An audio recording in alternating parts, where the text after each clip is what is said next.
What is going on, YouTube? What is going on, Kansas City? And what is going on, everybody? And welcome to the Beat of KC. Today, we're going to be talking about the Kansas City Royals, but I'm going to take it a step further, and we're going to be talking about some potential minor league players that have really been grinding a lot this season that could potentially get the call up to the major leagues. You know, the Kansas City Royals are sitting right at about 500. And they have actually been playing some pretty good baseball as of late.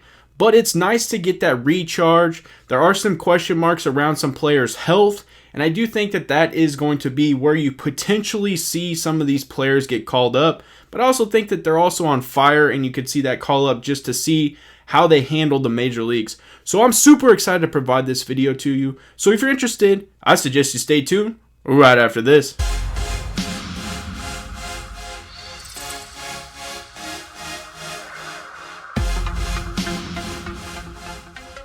But before we dive into this very exciting Kansas City Royals video, I ask that you guys smash that subscribe button, smash that like button, comment down below, and now it's time to get into the video. Let's go! Ladies and gentlemen, we 100% remember the runs that were conducted in 2014 and ultimately led to a World Series win in 2015. I mean, that honestly was one of the greatest experiences of my lifetime. It was one of the most incredible, seriously, one of the most incredible rides I have ever taken in sports in Kansas City. And I'm a diehard baseball fan. I love everything about the Kansas City Royals. You know, growing up, I endured 100 lost seasons, a lot. And I still found my way to the ballpark, and I still found my way rooting for this team. This is where it starts to get exciting again. We're seeing Dayton Moore and his team going to the lab, really making sure that they're doing their scouting. They're going out and they're really assessing players, making sure that when it comes draft time, which is coming up relatively soon, you know, they're doing their homework and they're getting the players they feel fit the system, but can also meet the requirements to get to the major leagues. So I'm excited to provide this content because I'm going to provide three and I'm going to change it up. One that I realistically think will make it just based on how they've been performing as of late. Just straight dominating, ladies and gentlemen. Really have proved that they've handled AAA. And so that is where I think there's a good chance this individual makes it. The next one, I think, is they have been performing, they've been on fire, and they've been in the organization for a while, so I feel like there's a chance that they could get the call up just to see how they perform at this level. If they do well, then they will probably stay. If they don't, then they get to learn how it is in the majors, and they go back down and they assess. Then, of course, the final one, and I'm sure many of you guys are going to guess it. Currently, the player is playing at Northwest Arkansas, which is our AA affiliate, and is a fan just excitement. Everybody wants this individual to be in the majors. Thought he was going to make it to the majors out of spring training. So we're going to be talking about all three starting now. So the first player we're going to be talking about is a right-handed pitcher that was actually taken right after our stud pitcher, first round pick, which was Brady Singer. This is basically his good friend, his teammate from Florida. We're going to be talking about Jackson Kowar. And the reason we're going to be talking about Jackson Kowar is because currently at AAA Omaha, he has a 5-0 record, basically a 1 ERA, and has been lights out. In all honesty, there was an opening for a start this last weekend.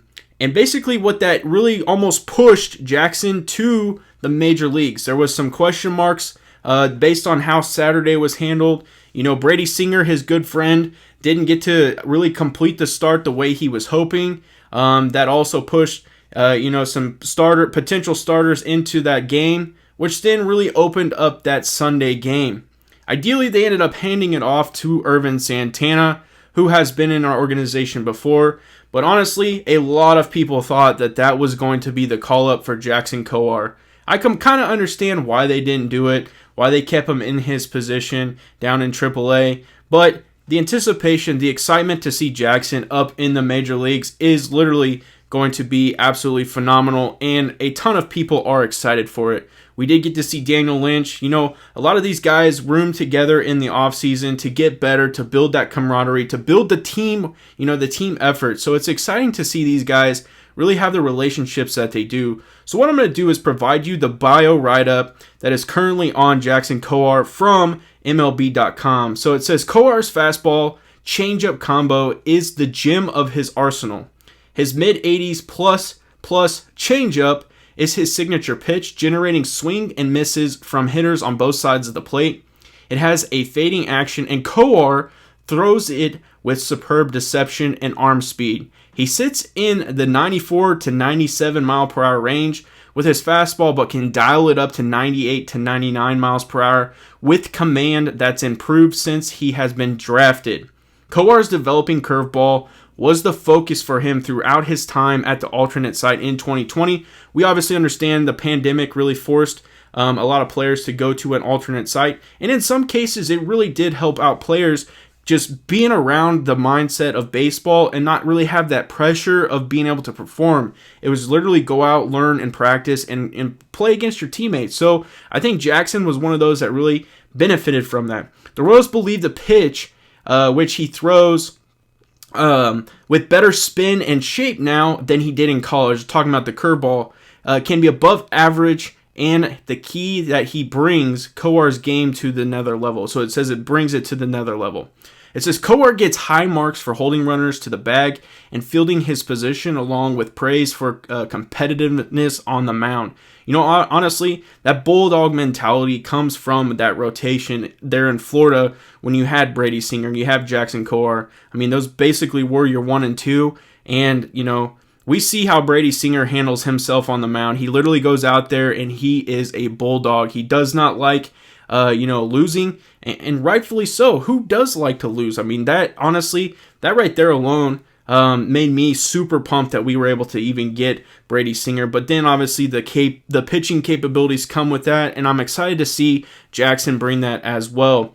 So it continues to say, despite not getting minor league game action in 2020, Kowar still made significant strides in his development and has gained confidence both on the mound and in the organization with the added experience. He's been nothing but durable as for the Royals, and the final product could be that of a mid-rotation workhorse with a higher ceiling if his curveball continues to improve.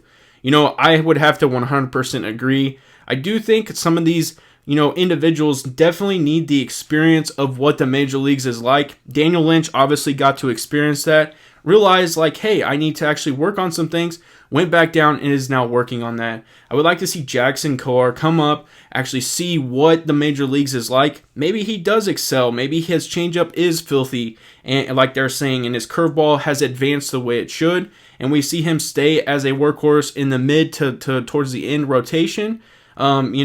But then maybe he doesn't, and he goes back down and learns and progresses in the way we want him to do. It is incredible to see he is pitching in AAA. He is 5-0, and like I said, he's sitting basically at a 1 ERA. I almost thought that was a call-up, and that is why he's going to be one that I feel will get called up this year at some point, just based on his performance, and whether that is going to be a bullpen piece or maybe that is a rotation piece. I do feel at some point we see him in the majors. So the next player we're going to be talking about was drafted in 2017. He was our first round pick at pick number 14, and that's going to be first baseman Nick Prado.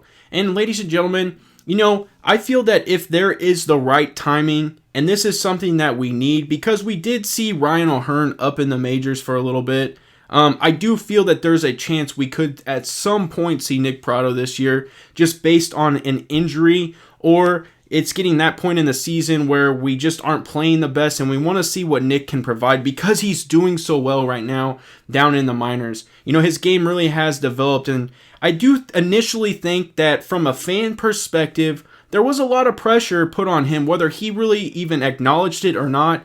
I think there was a lot of pressure because the Kansas City Royals did draft Eric Hosmer. They developed Eric Hosmer. He came up to the pros and was a pro. He still is a pro. He's doing amazing things in San Diego, but he did so much for Kansas City and Kansas City Royals. He helped win us a World Series, And obviously he wanted to get paid and wanted to take his game to San Diego. Understandable, but I do feel that there was some pressure potentially on the Nick Prado draft. And I just think that now we're starting to see him develop into his own entity. I do, again, feel that this alternate site from the COVID really helps some of these players, and I think Nick is definitely one of those. There isn't that pressure to go out every single day and sit there and try to dominate the opponent and try to get to the pros. This wasn't basically an instructional league for the entire year. You take on your teammates, but at the same time, you're learning and adapting and growing, and you're understanding the game of baseball, and it probably takes you back to where you're having fun again. And I do feel that you're seeing a lot of that translate into this year. So we're going to dive in again and talk about, really this bio that is written by MLB.com on Nick. So it says, after deviating from his strengths in 2019 as he tinkered with several components of his left-handed swing to no avail, Prado looked like a different hitter in 2020. Employing a more confident approach that led to better decisions, Prado had his hard hit rate shoot up and his whiffs decrease, which is very significant. He hit more home runs than any player in camp and made consistent hard contact to the opposite field after struggling to do so at Wilmington, which was our high A in 19. One of his best and most efficient base runners in Kansas City's system, Prado compensates for his fringy speed with excellent instinct on the base pass. Prado has long been revered for his defensive prowess at first base, with many evaluators giving him a glove of a 70 grade. So how they're doing this scaling is it's 20 out of 80, 80 being the best. So you can see he's basically 10 off from being the best from the scouting scale on defense. His athleticism translates well at the position, while the plus arm that he used, fire upper 80s fastball as a prep, is an underrated weapon. But while Prado's defensive ability does give him a higher floor than a typical first baseman, he will need to produce to meet the position's high offensive demands. We do understand first base really does require, that aspect. I mean, think about some of the greats who played it. You're talking about the MVP from last year was a first baseman on the AL side, and that was Jose Abreu. So you're seeing you have to be able to produce, and we're starting to see that from Nick. I do believe he has 9 home runs currently with Northwest Arkansas, and he really has, you just watching some of the highlights, you can see he's really has molded his game into being something special. So like I stated earlier, I do feel that if the opportunity is right with maybe an injury, or we just get to that point in the season where maybe we feel we're out of it and we want to give him a chance, I think Nick is going to be that call-up. I mean, let's be real, ladies and gentlemen. If you're not giddy for this last one, then I don't know what to tell you. But we're going to be talking about Bobby Witt Jr., and basically you have to at this point. I mean, yes, he did start off very slow in the minor leagues, but we understand that he went through a spring training, and this is going to be his first full season playing in the minor leagues due to the pandemic. We understand there was an alternate site, but the actual MILB season was canceled last year due to the pandemic. So this is him getting going. Ladies and gentlemen, Bobby Witt Jr. hit 3 home runs in a game, and that is absolutely incredible no matter what the circumstances are. Anytime an individual hits 3 home runs in a game, I think that sends a statement across the bow. I mean, it really does. It lets people know, like, hey, this kid's starting to grow into his own, and we're seeing it happen before our eyes. He is also currently on the roster for the Northwest AA, Northwest Arkansas, and so it's absolutely exciting to see and keep track of that team as they all develop together. So what I'm going to do is talk about his entire bio from MLB.com, because it's just exciting to read about the number 1 player in our organization. He is definitely a top 10, top 100 prospect coming up for the major leagues. I mean, this is Bobby Witt Jr., ladies and gentlemen. I mean, this is an incredible individual. I was able to go down to spring training and see him in person, and I was just in awe just to see him play the game. It's fun. You're seeing him go out there and just enjoy the game. He was diving for balls and getting after it just because he's out there playing the game that he grew up loving. I mean, this is an incredible individual, and he's going to provide an amazing just presence when he gets to the major leagues. Now, do we expect Bobby Witt to make it to the major leagues? That's why I put him where I did, as far as I think the Royals would have to be completely out of it. And we know how baseball works. You want to save some years, so you almost keep him in the minor leagues. I could see the Kansas City Royals keeping him down there for a full season, just because that way they're saving the years and he gets a full year of minor league experience. But I think with the right circumstances, because of how well he was doing in spring training, a lot of people believed he was going to make the club out of spring training. So we'll just have to see. So let's talk about his entire bio here. It says MLB Pipeline ranked Witt Jr. as the 2019's draft's number 2 prospect behind Oregon State catcher Adley Rutschman. It says the 2 players come off the board in that order, with the Royals taking Witt, the son of former 16-year Major League pitcher Bobby Witt, at number 2, and then signing him to a franchise record bonus worth of $7,789,900. Well, $7,789,900. He produced mixed results during his pro debut in the rookie Arizona League, but the 20-year-old proved advanced beyond his years in 2020, excelling in the face of older, more advanced competition at the alternate training site and the Royals' fall instructional program at Kauffman Stadium. Again, probably someone else who really benefited from being around older players, being around players that he could get comfortable with because they're his teammates, learning from coaches, getting that one-on-one aspect, being so close to Kauffman Stadium because they are, the alternate site was at the old T-Bones, which is now the Kansas City Monarchs Stadium, which is right, basically 20 minutes from Kauffman Stadium. So it was really quick to just be right there. I just think it really did progressively help so many players. Witt drives the ball to all fields. As we saw in his 3 home run game, he was able to hit literally to every field. He hit 2 in left, I think, 1 maybe in left center, and definitely went right center with his last one. It says that with excellent barrel control and outstanding bat speed, he has made significant gains in improving his approach in pro ball, becoming more aggressive while also trimming swing and miss tendencies from his game, and he already knows how to make difficult adjustments with all bats. It says Witt has long shown plus raw power to his pull side and tapped into it more consistently in 2020, applying it from the line to line against advancing pitching. He should generate even more power as he adds strength to his projectable frame and continue to refine his approach. Witt is also a plus runner who is aggressive on the base pass. Give him a high-end combination of power and speed at a premium position. A lot of people, again, are still projecting him to play shortstop. And with the way Mondesi has been with injuries and really just been inconsistent his entire career, there's a good chance that Bobby Witt Jr. is going to be playing shortstop for the Kansas City Royals here in the near future. It says there's no question Witt will also be able to stay at shortstop. With that speed allowing him to have plenty of range, he has very quick hands and an arm that allowed him to throw in the mid-90s off the mound in high school. Club officials rave about his makeup, instincts, and passion for the game, as much as his tools give him as much chance as anyone's to reach his enormous potential.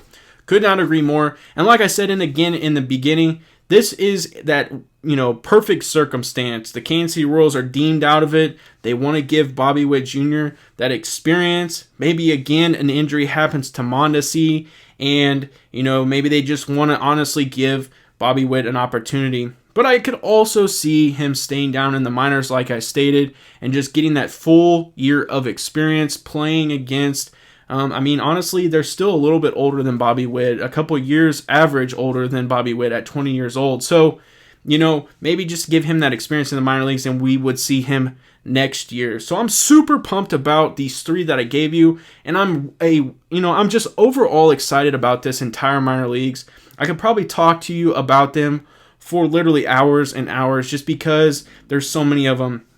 In all honesty, Jonathan Boland was going to make this list.